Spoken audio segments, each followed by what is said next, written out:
Je n'avais jamais prévu de révéler mon succès au mariage de mon frère, Marcus. Pendant des années, j'avais caché ma véritable position à ma famille, les laissant croire que je travaillais dans un petit cabinet de conseil, alors qu'en secret, je bâtissais un empire. Mais les paroles cruelles de Marcus, ce jour-là, ont tout changé. Debout dans la somptueuse salle de bal du Grand Plaza Hotel, je lissais ma simple robe bleu marine, délibérément choisie pour sa discrétion. Autour de moi, des lustres en cristal projetaient une lueur chaleureuse sur des tables richement décorées, tandis que des serveurs circulaient avec du champagne. C'était exactement le genre de démonstration ostentatoire que Marcus adorait, une occasion de montrer son prétendu succès à tout le monde. « Te voilà », la voix de ma mère perça mes pensées. « Pourquoi ne te mêles-tu pas aux autres ? Tout le monde pose des questions sur toi. » Ses yeux balayèrent ma robe d'un air critique, ses lèvres se pinçant légèrement. Quoique, je suppose qu'il n'y a pas grand-chose à raconter. Je pris une lente gorgée de champagne, en pensant à la réunion du conseil que j'avais dirigée la veille, où nous avions finalisé l'acquisition de notre plus grand concurrent. « Je vais bien, maman.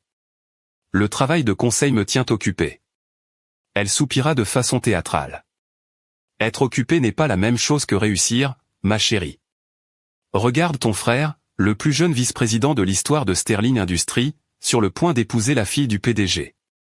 Voilà à quoi ressemble le vrai succès. » Je réprimai un sourire, sachant que Sterling Industries avait des difficultés ces derniers temps. En fait, ils essayaient désespérément d'organiser une réunion avec le PDG de mon entreprise depuis des mois. Mais bien sûr, ma famille ne le savait pas. Ils ne savaient pas que le petit cabinet de conseil pour lequel je travaillais supposément était en réalité Aurora Consulting Group, l'un des plus grands cabinets de conseil en affaires du pays. Et ils ne savaient certainement pas que je n'étais pas une simple employée. J'étais la fondatrice et la PDG. Sophie, la voix retentissante de Marcus interrompit mes pensées. Il s'approcha, une coupe de champagne à la main, sa nouvelle épouse, Jessica, agrippée à son bras. « Toujours à te cacher dans les coins pendant les fêtes ? Certaines choses ne changent jamais. » Jessica gloussa, ajustant sa robe de créateur. « Oh, Marcus m'a tout raconté sur ton petit travail de conseil. C'est si mignon que tu essaies de t'en sortir toute seule. » Je l'ai regardé, me souvenant à quel point les choses étaient différentes il y a 15 ans. À l'époque, c'était Marcus qui avait des difficultés, réussissant à peine ses examens, tandis que je sortais major de ma promotion.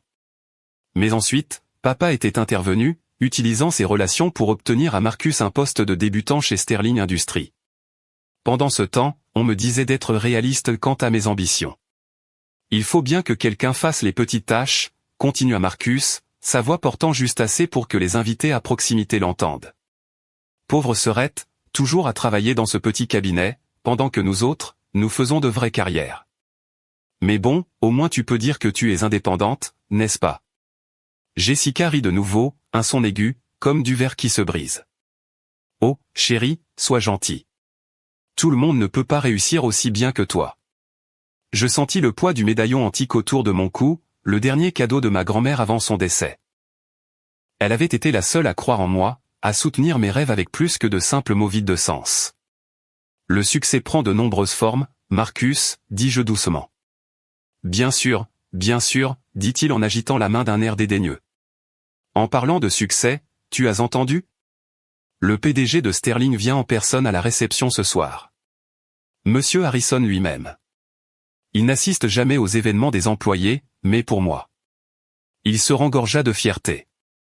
Je savais exactement pourquoi James Harrison venait. Il voulait discuter du rachat potentiel de Sterling Industries, une discussion qu'il essayait d'avoir avec moi depuis des semaines. J'avais délibérément retardé les choses, voulant voir à quel point il deviendrait désespéré. « C'est merveilleux », murmurai-je, cachant mon sourire derrière ma coupe de champagne. « Essaie de ne pas me mettre dans l'embarras quand il arrivera », ajouta Marcus. « Reste juste en arrière-plan. C'est important pour ma carrière. » Avant que je puisse répondre, un silence soudain s'abattit sur la salle.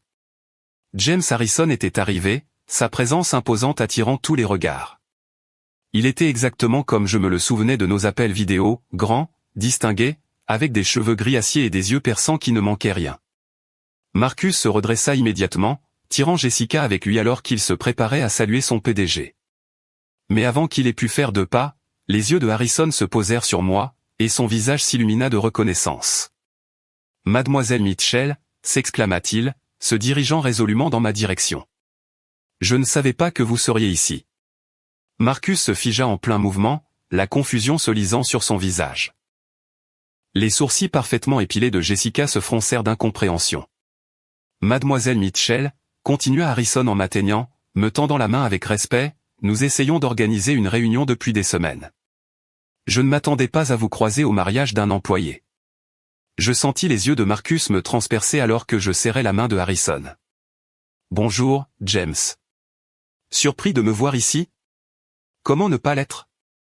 Ce n'est pas tous les jours qu'on rencontre la PDG d'Aurora Consulting au mariage d'une entreprise. » Il jeta un coup d'œil à Marcus, puis de nouveau à moi, la prise de conscience se dessinant dans ses yeux. « À moins que... » « Attendez, est-ce que... » « Marcus est mon frère, confirmai-je, me permettant un petit sourire en regardant le sang quitter le visage de Marcus, bien qu'il n'ait appris ma position qu'à l'instant. Le silence qui suivit fut assourdissant. Je pouvais voir la main de ma mère trembler alors qu'elle serrait sa coupe de champagne, la mâchoire de mon père tombant de stupeur. Mais c'est l'expression de Marcus qui a vraiment capturé le moment, un mélange d'incrédulité, d'embarras, et une horreur naissante, alors qu'il réalisait qu'il venait de passer la dernière heure à se moquer de la patronne de son patron. James Harrison nous regarda tour à tour, essayant clairement de digérer cette révélation. « Votre frère ? » Mais il a dit que sa sœur travaillait dans un petit cabinet de conseil local. « C'est ce qu'ils pensaient tous, dis-je, ma voix portant clairement dans le silence stupéfait. Je ne les ai jamais corrigés. » Le verre de vin de Jessica lui glissa des doigts, se brisant sur le sol en marbre. Le son sembla rompre le charme du silence, et soudain, tout le monde se mit à parler en même temps. Mais je gardais les yeux fixés sur Marcus, regardant son monde de supériorité si soigneusement construit s'effondrer autour de lui. Ce n'était pas ainsi que j'avais prévu de révéler mon succès, mais, alors que je me tenais là à regarder la perception que ma famille avait de moi se briser comme le verre de vin de Jessica, j'ai réalisé que, parfois, les meilleurs moments de la vie sont ceux qui ne sont pas planifiés. Et ce moment, ce n'était que le début. Les quelques minutes qui suivirent, à la réception du mariage, ressemblèrent à une danse de chaos soigneusement chorégraphiée. Ma mère, toujours obsédée par les apparences, tenta désespérément de sauver la situation. « Sophie, ma chérie » s'exclama-t-elle, apparaissant soudain à mes côtés, « pourquoi ne nous as-tu rien dit sur ton poste ?» Je pris une autre gorgée de champagne, savourant l'instant. « Vous n'avez jamais demandé, maman. Vous étiez tous trop occupés à célébrer les réussites de Marcus pour vous soucier de mon petit travail de conseil. » James Harrison se tenait toujours à proximité, l'air à la fois amusé et mal à l'aise. « Mademoiselle Mitchell, je ne savais pas que c'était un événement familial pour vous. Peut-être pourrions-nous discuter de la fusion. » « Fusion » interrompit Marcus, son visage passant du choc à la panique. Il me saisit le bras, ses doigts s'enfonçant douloureusement. « Quelle fusion ?» J'ai délicatement retiré sa main, gardant ma voix calme. « Celle où Aurora Consulting envisage de racheter Sterling Industries. » Je me suis tourné vers Harrison. Quoique, après ce soir, j'ai des doutes sur cette acquisition. Marcus pâlit. Jessica, sa nouvelle épouse, avait l'air sur le point de s'évanouir.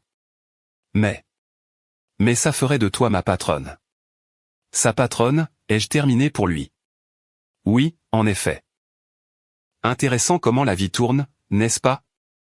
Mon père retrouva enfin sa voix, se frayant un chemin à travers la foule qui s'était rassemblée autour de nous.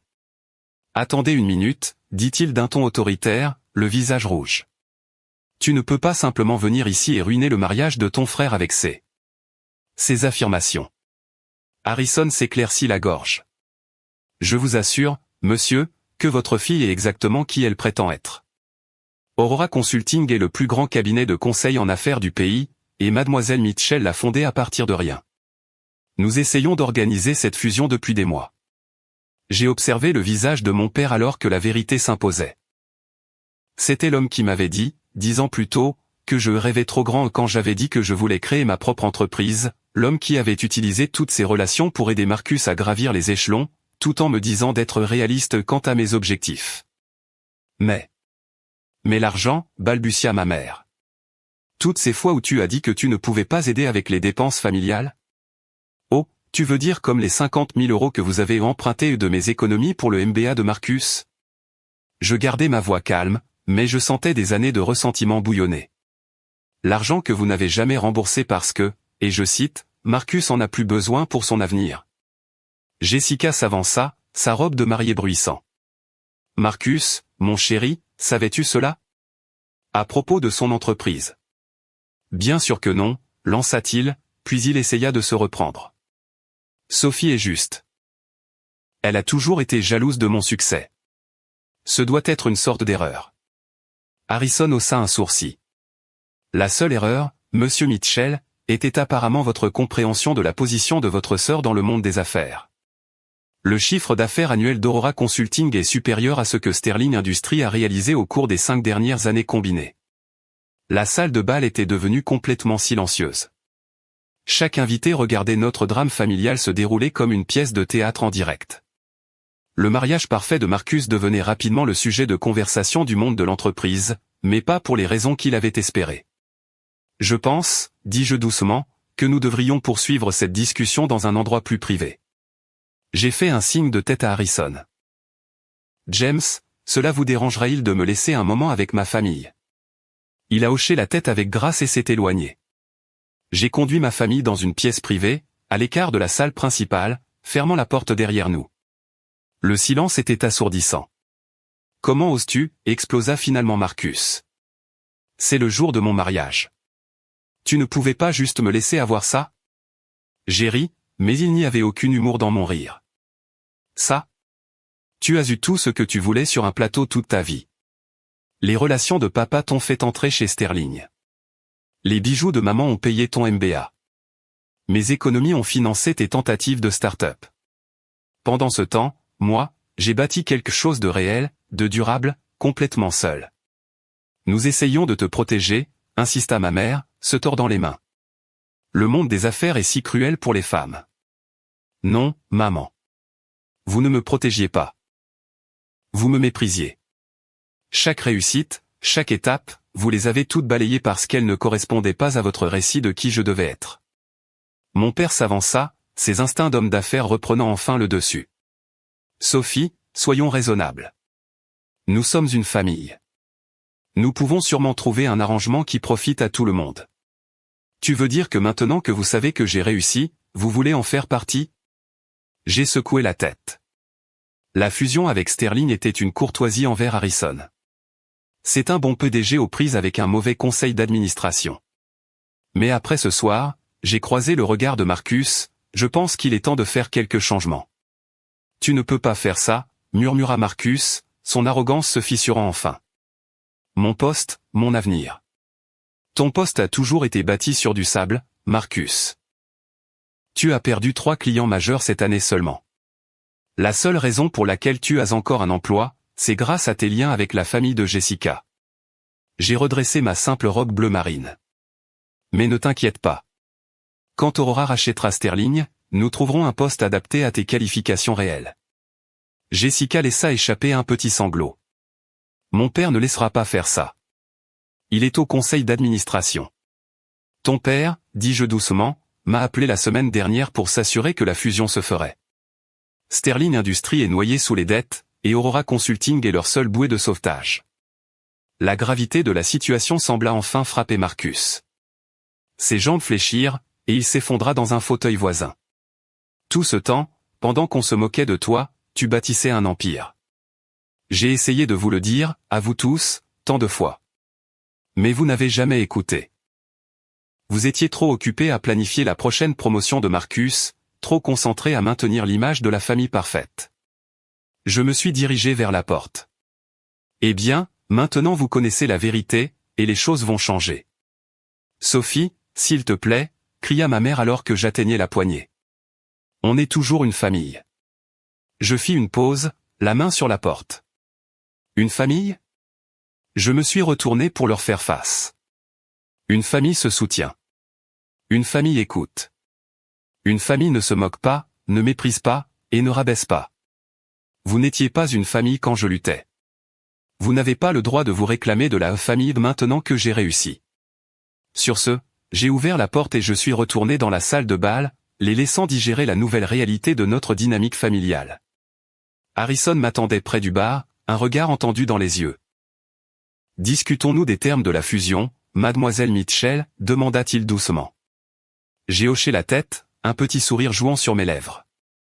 Oui, James. Je pense qu'il est temps de remodeler Sterling Industries, en commençant par la structure de direction. Alors que nous nous éloignions pour parler affaires, je sentais les yeux de ma famille sur mon dos. La simple robe bleu marine que j'avais choisie pour paraître discrète me semblait maintenant une armure. Ils avaient passé des années à me sous-estimer, à mépriser mes réussites, à me traiter comme la déception de la famille. Mais maintenant ils savaient exactement qui j'étais. Et ce n'était que le début de leur éducation. Les semaines qui ont suivi le mariage de Marcus ont été exactement ce à quoi je m'attendais, un ouragan de drames familiaux, des tentatives désespérées de réconciliation, et une manipulation pas si subtile. Mon téléphone n'arrêtait pas de vibrer de messages. Sophie, ma chérie, discutons de ça en famille. Maman. Ton frère est anéanti. Comment as-tu pu lui faire ça? Papa. Nous devons parler de mon poste chez Sterling. Marcus. Mon père veut te rencontrer. Jessica. Je les ai tous ignorés. J'avais une fusion à finaliser. Le matin de la réunion du conseil d'administration de Sterling Industries, je me tenais dans mon bureau, au dernier étage du siège d'Aurora Consulting, ajustant la veste de mon tailleur. Ce n'était pas la simple robe bleu marine du mariage. Aujourd'hui, je portais un tailleur noir Armani sur mesure, qui criait le pouvoir et l'autorité. Fini de se cacher. Mon assistante, Emma, frappa à la porte. Votre frère est encore là, mademoiselle Mitchell. C'est la 3e fois cette semaine. J'ai soupiré, vérifiant ma montre. Faites-le entrer. Autant régler ça avant la réunion du conseil. Marcus est entré, l'air débraillé, bien loin de son apparence habituellement soignée. Son costume de créateur était froissé, sa cravate légèrement de travers. Sophie, s'il te plaît. Tu dois m'écouter. J'écoute, ai-je dit, en m'asseyant derrière mon bureau, bien que je ne sois pas sûr de ce qu'il reste à dire après tes 20 messages vocaux et tes 37 textos. Il passa une main dans ses cheveux. Écoute, je sais que j'ai été horrible au mariage. Je sais que j'ai méprisé ton travail. Mais tu ne peux pas simplement prendre le contrôle de Sterling Industries. Toute ma vie est là-bas. Toute ta vie, ai-je répété lentement, t'a été servie sur un plateau. Chaque opportunité, chaque promotion, chaque succès, tout a été arrangé par papa ou acheté avec l'argent de quelqu'un d'autre, généralement le mien. Ce n'est pas juste. Pas juste? Je me suis levé, posant les 2 mains sur mon bureau. Ce qui n'est pas juste, c'est d'avoir utilisé mes économies pour ton MBA sans demander. Ce qui n'est pas juste, c'est de te moquer de mon petit cabinet pendant que je bâtissais un empire. Ce qui n'est pas juste, c'est de me traiter comme une ratée pendant que je réussissais au-delà de tout ce que tu pouvais imaginer. Je suis désolé, a-t-il murmuré. Et pour la première fois, j'ai cru qu'il le pensait peut-être vraiment. Les excuses ne changent pas le passé, Marcus. Et elles ne changent pas ce qui est sur le point de se passer. J'ai de nouveau vérifié ma montre. La réunion du conseil commence dans 1 heure. Je te suggère de te préparer. Qu'est-ce qui va m'arriver? Je me suis rassise, l'étudiant. Ça dépend de toi. Aurora Consulting récompense la compétence, pas les relations. Si tu veux garder un poste chez Sterling après la fusion, tu devras le mériter. Le mériter vraiment. Son visage a pâli. Tu veux dire? Repartir de zéro. Apprendre le métier correctement. Pas de raccourci, pas de traitement de faveur. J'ai levé la main alors qu'il commençait à protester. C'est ça ou une indemnité de départ. C'est ton choix. Juste à ce moment, la porte de mon bureau s'est de nouveau ouverte. Cette fois, c'étaient mes parents, entrant de force malgré les protestations d'Emma. Sophie, commença ma mère, la voix tremblante, nous essayons de te joindre depuis des semaines. J'ai été occupé, ai-je répondu froidement. Diriger mon petit cabinet demande beaucoup de travail. Mon père s'avança, son visage arborant ce que je reconnaissais comme son expression de négociation. Ma chérie, nous devons en parler rationnellement. Tu ne peux pas simplement détruire la carrière de ton frère pour de vieux malentendus. Des malentendus? J'ai ri. C'est comme ça qu'on appelle des années de mépris et de manque de respect maintenant? On a fait des erreurs, admit ma mère, se tordant les mains. Mais on est une famille. Ça doit bien compter pour quelque chose. J'ai ouvert le tiroir de mon bureau et j'en ai sorti une vieille photo, le dernier portrait de famille que nous avions pris avant que je ne lance Aurora Consulting. Dessus, je me tenais un peu à l'écart des autres, portant une robe simple, alors qu'ils étaient tous en vêtements de marque. Même à l'époque, j'étais une étrangère dans ma propre famille. La famille a compté pour quelque chose quand j'ai eu besoin de soutien pour lancer mon entreprise. Elle a compté quand je travaillais 18 heures par jour pour bâtir ma société. Elle a compté toutes ces fois où vous avez choisi de célébrer les promotions mineures de Marcus tout en ignorant mes réussites majeures.